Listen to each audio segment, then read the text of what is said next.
Hello students, जोहार। हम doctor Anupama Mishra, lecturer Marwari college Ranchi, विषय नागपुरी। आज हम हमरे मन इलेक्टिव कोर्स कर किताब टुंगरी और पझरा गद्य पद्य संग्रह भाग 2 में संकलित कहानी मजूर कर मजूरी के पढ़ब, जेकर लेखक डॉक्टर सुधीर कुमार राय हैं। आज ई कहानी कर हमरे सारांश के जानब तले इकर समीक्षा करब। तो आओ पढ़ब कहानी मजूर कर मजूरी। मजूर कर मजूरी कहानी डॉक्टर सुधीर कुमार राय कर लिखल है। ई कहानी एगो बंधुआ मजदूर कर जिंदगी उपरे लिखल जाहे। जमींदारी प्रथा जखन चलत रहे से बेरा गांव कर भूमिहीन गरीब आदमी कर जिंदगी कतना कठिन रहे, ई कहानी में इके उजागर करल जाहे। धनुआ एगो ऐसने बंधुआ मजदूर है के जेकर 3 पुश्त से जमींदार कर घर में बंधुआ मजदूरी करते आवत हैं। से बेरा जे मजूरी इकर पुरखा मन तय कर रहे 2 सेर मकई डेली कर, वहे मजूरी एखनो धनुआ के मिलेला। उकर परिवार कर खर्चा इकर से नहीं चलेला, पेट हो नहीं भरेला। मुदा जमींदार के कतनो कहले उ मजूरी नहीं बढ़ाएला, उके तनिको माया हो नहीं लागेला। फूलो धनुआ कर बोहरिया है के, धनुआ तो जमींदार कर मजूर है के, मुदा फूलो के हो बेगारी में बखरी कर काम करे पड़ेला। इकर से उ खिसे खोभरे कि बखरी कर धंगरीन काम करवाए चाड़े उकर से बिहा कई रहे। मायो बाप अंधरा रहें जे कि बेगर जान ले सुन ले उकर बिहा कर देलें। उ अपन मामा के हो गरियाए जे उकर बिहा कर अगुआ बन रहे। फूलो कर 4 गो छुआ हैं। पूरा परिवार जमींदार घरे बेगारी खटत रहे, जेकर मजूरी 2 सेर मकई मिलत रहे, जे कि पुरखा मन तय कर दे रहे। धनुआ रोज कमाई तो एहे भूति मिली और नहीं कमाई तो कोनो नहीं। ओहे मकई के फूलो रोज पीस घैस के सांझ बिहान रोटी पकाए और 100 मै छुआ उके खाएं। 6 झनकर पेटो नहीं भरत रहे। धनुआ मालिक के मजूरी बढ़ाए गुहार करता कि इतना महंगी में 2 सेर मकई से का होवी, 6 झनकर पेट हो नहीं भरेला। मालिक मजूरी तो नहीं बढ़ातक और कहतक सालों साल उपज हो तो घटते जाते, तो मजूरी कैसे बढ़ी। काले बगरा छुआ पुता जन्म कर ले। धनुआ सोचेला छुआ कर जन्म से तो जमींदार मने मन खुशे होवेला। काले की सोचेला चल एगो और मोर घरे खटेक ले मजूर जन्म गेला। धनुआ के आपन पुरखा मन के हो अनैत खीस लागेला कि उ मन काले 2 सेर मकई में पुश्त दर पुश्त अपन परिवार के बंधुआ मजदूर बनाए रखलें।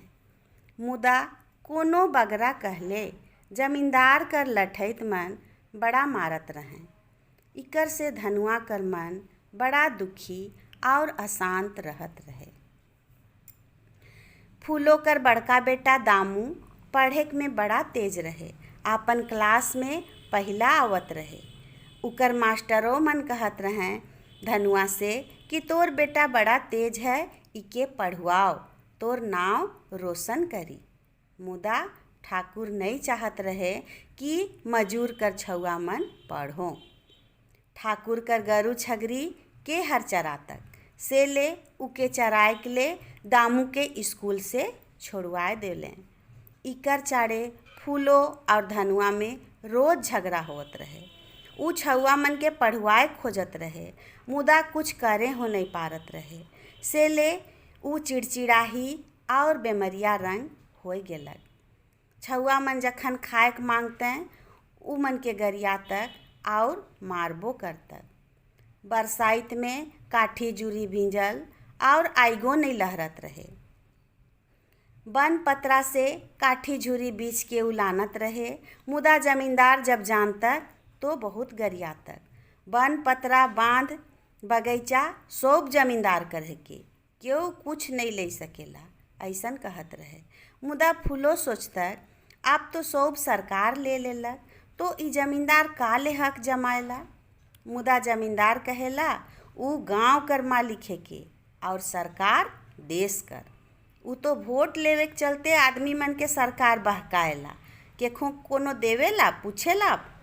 बेसी बहस कर ले लठैत मने आय के मुरुक मारते। ठाकुर कर पुलिस नझो मरत ले वसूल करतक और पूरा परिवार के बंधुआ मजदूर बनाए देतक। से ले केउ डरे कुछो नहीं कहत रहे। धनुआ कर गांव में सुपट घरे भर रहे, ना तो जमीन रहे ना खेती बाड़ी। से ले कई धाव उ गांव छोड़ के भागे के सोचत रहे। एक दिन पंजाब जाए के ले उ एगो सरदार संगे निकल गेलक। मुदा गरीब कर तकदीरो साथ नहीं देवेला।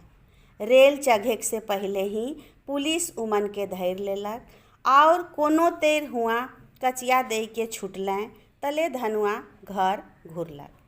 सरदार कहलक सब पैसा तो दरोगा घूस में ले लेलक, आप कचिया होवी तले पंजाब लेगमू।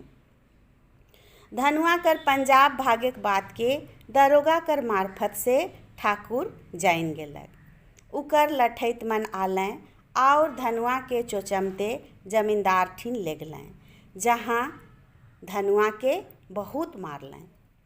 धनुआ कर आगे पूरा दुनिया अंधार हो गेलक। उकर गतर कर बथा से बगरा उकर मन बथत रहे। उ सोचे लागलक कि कितना दिन ऐसे चली। अब आगे उकर बाद में उकर छुआ मन के उ कभी जमींदार कर मजदूर नहीं बने देवी, चाहे कोनो हो जाई। पंजाब नहीं जाई तो कहीं और जाई, ब्लॉक में जाई काम खोजी, मुदा जमींदार कर काम अबू नहीं करी। मजूर के जब मजूरिये करे है तो उके सब जगन मजूरी मिली। ई तेर उ मन में ठाइन लेवेला और कहानी कर अंत हो जाएला। मुदा एगो बात कर सीख ई कहानी देवेला कि आदमी अगर कोनो चीज़ के ठाइन लेवी तो उके जरूर डहर दिसेला। सेहे ले कहल जाएला कि डर कर आगे जीत है। जतना दिन डरब उतने दिन तकलीफ होवी। तो जे मेहनत कर कमाई खाई तो उ का ले केकरो से डरी। ई नियर ई कहानी हमरे के एहे सीख देवेला। कहानी कर भाषा शैली बढ़िया है। ठेठ नागपुरी कर प्रयोग करल जाहे। ग्रामीण वातावरण है और बंधुआ मजदूर कर दशा और दिशा दुइयों के सुपट ई कहानी में लेखक बता हैं। मुदा एगो बात है कि झारखंड में ई नियर जमींदारी प्रथा देखे के लिए नहीं मिलेला। कोनो गांव में ई नियर जमींदारी प्रथा नहीं चलेला, ना नहीं चलत रहे। हियाँ कर जमींदार और रैयत में मधुर संबंध रहत रहे। ऐसन जमींदारी हमरे के बिहार, उत्तर प्रदेश, चाहे भारत कर और कोनो प्रदेश में, चाहे फिल्म में देखे के लिए मिलेला, झारखंड में नहीं। मुदा कुछो हो, कहानी एगो सफल कहानी कहाई जे कि पढ़े में बहुत रुचिकर है। तो आज हमरे जान ली मजूर कर मजूरी कहानी कर सारांश और समीक्षा। तो आज ले इतने, धन्यवाद।